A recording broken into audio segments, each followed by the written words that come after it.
Allora facciamo un pezzo con un Age e poi faccio io la finale perché la parte. Posso raccontare due? E lui si è ribeccato a Malta. Pazzesco. Questa non la sapevo. Praticamente ero rimasto nell'ultima settimana coi soldi non contati, di più. All'aereo ce l'avevo alle 6 del mattino, dopo. E avrei dovuto passare la notte tutta in aeroporto. Questo è tipico, dell'Erasmus tipico, la notte in aeroporto. Euer Leben wird nicht als bevor sein. Ok. Geh nach Erasmus. No. No. Sì.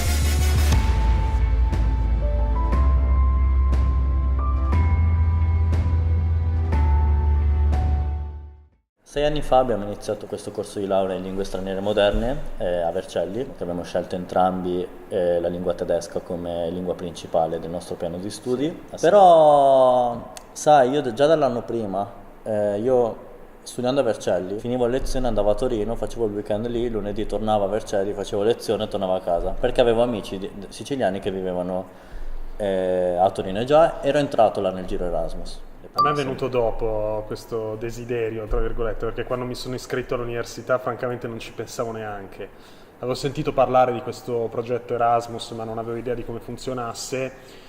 Stando all'università, frequentando lui che mi ha attaccato il morbo, diciamo così, noi avevamo già in mente comunque di partire. Cosa dici? Sì, già l'obiettivo era quello di partire, a prescindere. Cioè, magari può essere un problema all'inizio, quello della burocrazia, però è problema assolutamente risolvibile, ce l'hanno fatta tutti, ce la faranno tutti e non bisogna scoraggiarsi. Questa occasione di andare a vivere da soli in un paese straniero per un periodo di tempo lungo, medio-lungo, diciamo. 11 mesi abbiamo fatto. Sì.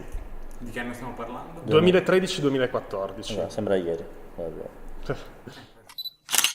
La Germania e la città. Sì.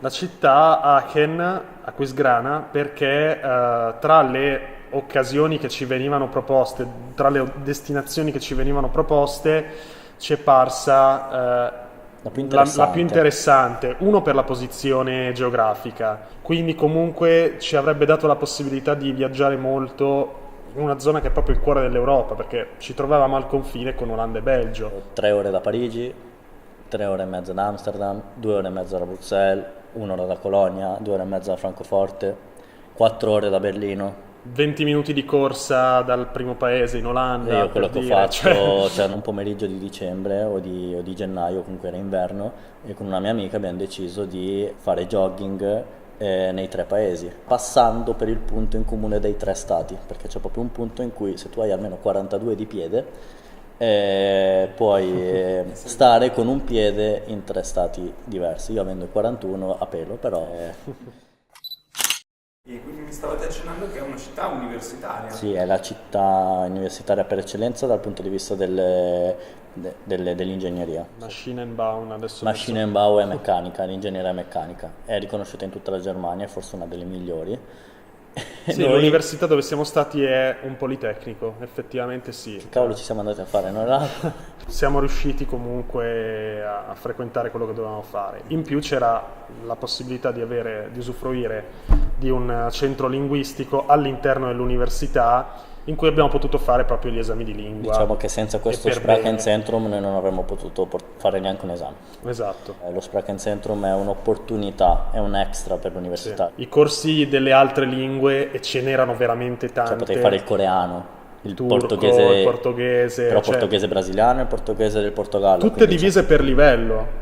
Cioè, dall'inizio fino ai corsi avanzati. Cioè, un'organizzazione incredibile.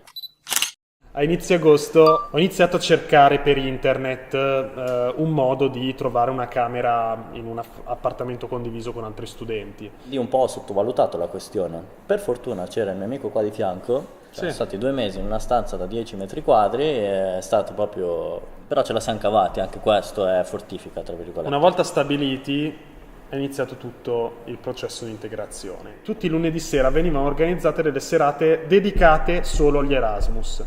In queste serate dedicate solo agli Erasmus la socializzazione scorreva che era un piacere. Martedì karaoke, mercoledì festa di non Madrid. so dove, giovedì festa non so dove, venerdì altra festa, sabato Venerdì- festa e domenica partite. E appunto qua è un tema importante delle amicizie, nel senso noi abbiamo, come abbiamo detto prima, abbiamo legato molto, principalmente con gli spagnoli, perché gli spagnoli hanno delle abitudini simili alle nostre, hanno lo stesso modo di far festa se non di più. Gli spagnoli volevano andare all'Oktoberfest, avevano sto pallino e io ho pensato, ma come cavolo ci vanno all'Oktoberfest? È sono lunga, 12 cioè ore. è molto più vicino a Milano. 10 treni, 26 ore di viaggio per stare 10 ore all'Oktoberfest solo perché si voleva andare all'Oktoberfest. Così, senza motivo. Siamo andati, è stata una sfacchinata, però ne è valsa la pena perché comunque nel viaggio conosci le persone, Essendoci molto treno, esatto. soffri insieme, comunque è una...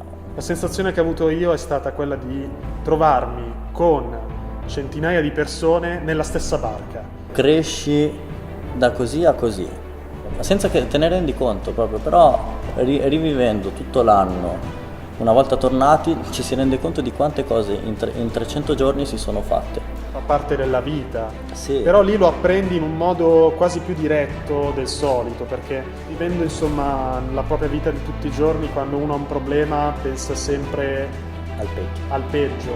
Una soluzione la si trova sempre. Esatto. L'Erasmus è anche questo, se tu hai un problema una soluzione c'è. Questo viaggio è l'esempio, è il prototipo di Come un Erasmus andrebbe vissuto.